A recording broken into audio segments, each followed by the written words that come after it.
तुम्हारे किसी बंदर घुड़की से डरने वाले नहीं हैं। तुम्हारे किसी बंदर घुड़की को डरने वाले नहीं हैं। तुम हमारी पार्टी को बर्बाद करना चाहते हो। अरविंद केजरीवाल को तुमने जेल में भेज दिया, मनीष सिसोदिया को तुमने जेल में भेज दिया, सत्येंद्र जैन को तुमने जेल में भेज दिया। उनका गुनाह क्या है? उनका गुनाह यह है कि वो दिल्ली की 2 करोड़ जनता को अच्छी शिक्षा देना चाहते हैं। उनका गुनाह यह है कि वो दिल्ली के बुजुर्गों को तीर्थ यात्रा कराना चाहते हैं। उनका गुनाह यह है कि वो मुफ्त में पानी देना चाहते हैं। हमारी माताओं बहनों को आर्थिक संकट में अपने पति का चेहरा ना देखना पड़े, इसलिए 1000 रुपए की आर्थिक सहायता देना चाहते हैं।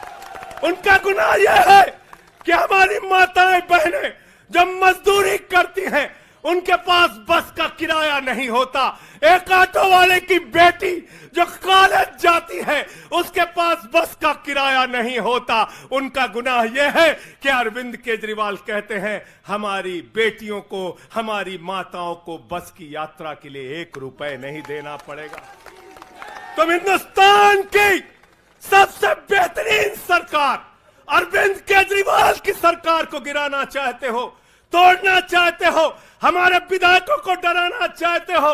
आतिशी को गिरफ्तार करोगे, सौरभ भारद्वाज को गिरफ्तार करोगे, दुर्गेश पाठक को गिरफ्तार करोगे, राघव चड्ढा को गिरफ्तार करोगे, हमारे विधायकों के घर पे छापेमारी करोगे, इनकम टैक्स का छापा गुलाब सिंह पे, कैलाश गहलोत से 4.5 घंटे पूछताछ। तानाशाही मचा रखी है इस देश के अंदर, तानाशाही मचा रखी है। तुम्हारी सारी चालबाजियों को हम लोग समझते हैं। अरविंद केजरीवाल बिल्कुल इस्तीफा नहीं देंगे और दिल्ली की 2 करोड़ जनता के लिए काम करेंगे। आपने देखा पहलवान बेटियों के न्याय की बात आई, प्रधानमंत्री खामोश। कहते हैं केजरीवाल इस्तीफा दो।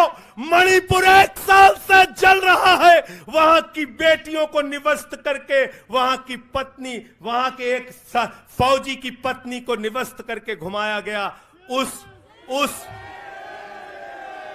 उस हिंसक मुख्यमंत्री का इस्तीफा नहीं मांगते भाजपा, जो एक राज्य को जला रहा है 1 साल से, उसका इस्तीफा नहीं मांगते। जो आपके बच्चों को शिक्षा दे रहा है, उसका इस्तीफा मांगते। इसलिए किसी भी गलतफहमी में मत रहना, और अगर ये इस्तीफा वाला चक्कर शुरू हो गया तो जान लो ये सारे विपक्ष के जितने भी मुख्यमंत्री हैं सब जेल में होंगे और सबको इस्तीफा देना पड़ेगा। इसलिए इनके चक्कर में मत पड़ना। मैं सिर्फ यही कहना चाहता हूं इनसे भाई, और आज मैंने जेल से छूटते ही कहा और जेल से छूटने के बाद अपने काम में लग गया हूं। जश्न का वक्त नहीं है, जंग का वक्त।